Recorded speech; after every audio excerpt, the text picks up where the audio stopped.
लोकसभा चुनाव से पहले सीएम नीतीश एक्शन मोड में है। पहले चुनाव की संभावना को देखते हुए वे पार्टी नेताओं और पदाधिकारियों से फीडबैक ले रहे हैं। नीतीश कुमार एक बार फिर से मैराथन मंथन करने जा रहे हैं और आज सभी प्रकोष्ठ के अध्यक्षों के साथ मीटिंग करेंगे। इस बैठक में पार्टी पदाधिकारी और पार्टी प्रवक्ताओं को भी बुलाया गया है। तो वहीं 24 सितंबर को विधानसभा प्रभारी और विधानसभा उम्मीदवारों के साथ मंथन करेंगे। सीएम की यह बैठक काफी अहम मानी जा रही है। मुख्यमंत्री ने संगठन का फीडबैक लेने के साथ ही अपने नेताओं और पदाधिकारियों को चुनाव के लिए तैयार रहने के निर्देश दिए थे। इससे पहले 10 और 11 जुलाई को सांसदों, विधायकों और विधान पार्षदों के साथ मीटिंग की थी। इसके बाद इसी महीने 11 और 12 सितंबर को सीएम ने पार्टी के 850 नेताओं के साथ मंथन किया था।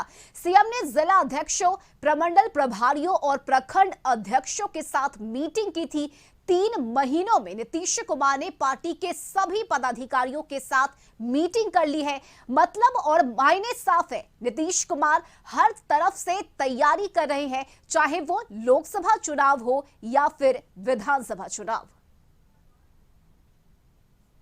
इसको नैतिक बल होगा वही ना कार्यकर्ता संवाद करेगा। मीडिया तो संवादे नहीं करते हैं आदरणीय नरेंद्र मोदी। ये सब बेचारा तो राजनीतिक बीपीएल है। ये सब को हिम्मत है बोलने का कि पूर्णिया में एयरपोर्ट कैसे खुल गया बताइए?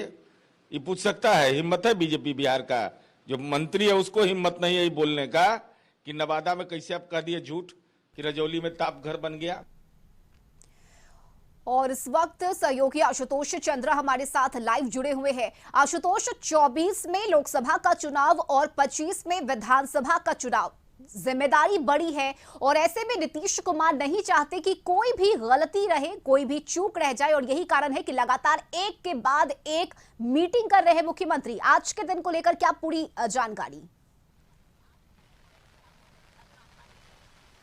नहीं, बिल्कुल। और जितने भी जो प्रकोष्ठ के अध्यक्ष हैं या फिर पदाधिकारी हैं, प्रवक्ता हैं, उनके साथ मुख्यमंत्री आज बैठक करेंगे और इस बैठक में उनको साफ दिशा निर्देश भी मिलेगा कि आगे की क्या रणनीति है और आगे किस तरह से काम करना है। क्योंकि मुख्यमंत्री ने पहले ही कह दिया है कि समय से भी पहले चुनाव हो सकते हैं, तो ऐसे में जो पार्टी के कार्यकर्ता हैं, नेता हैं, उनको तैयार रहने की ज़रूरत है। और ये जो मीटिंग का जो सिलसिला है वो लगातार पहले भी चल रहा था। आपने देखा होगा कि इससे पहले वो प्रखंड अध्यक्षों से मिल चुके हैं। इसके अलावा जो प्रभारी हैं, जिला अध्यक्ष थे, उनसे उनकी मीटिंग हुई थी। जो प्रमंडल प्रभारी हैं उनके साथ बैठक हो चुकी है।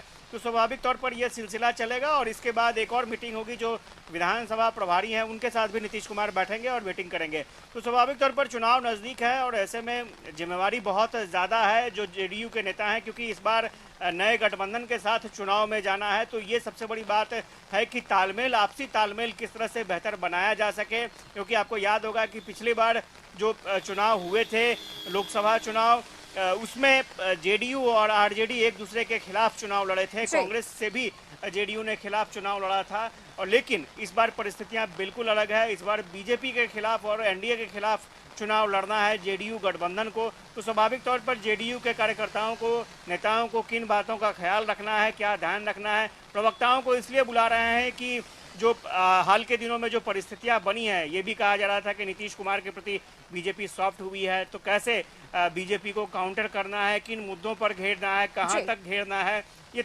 तमाम चीज़ों की जानकारी आज सभी जो प्रकोष्ठ के अध्यक्ष हैं, प्रवक्ता हैं, उनको दी जाएगी। और ये भी कहा जाएगा कि आपको किस तरह से, क्योंकि कुछ भ्रांतियां भी चल रही हैं, तो उन भ्रांतियों को भी दूर करने की कोशिश की जाएगी कि किसी भी गलतफहमी में न रहें। इंडिया गठबंधन मजबूती के साथ खड़ा है। एक चीज़ जरूर है कि कितने सीटों पर जेडीयू लड़ेगी, इस बात को लेकर के अब तक कोई खुलासा नहीं हो पाया है। तो कहां तक तैयारी करनी है, किन लोकसभा क्षेत्रों को अपना माना जाए और वहां पर किस तरह की तैयारी की जाए, तो ये एक बड़ी चुनौती होगी। क्योंकि इस बार नए गठबंधन के तहत कई सीटें भी बदल सकती हैं। तो ये भी एक बड़ा सवाल है। देखना दिलचस्प होगा कि नीतीश कुमार क्या टास्क देते हैं। बिल्कुल। और चुनाव की तैयारियों के साथ ही पार्टी नेताओं में जोश भरने का काम भी मुख्यमंत्री करेंगे। चलिए, बहुत शुक्रिया आशुतोष आपका तमाम जानकारी के लिए।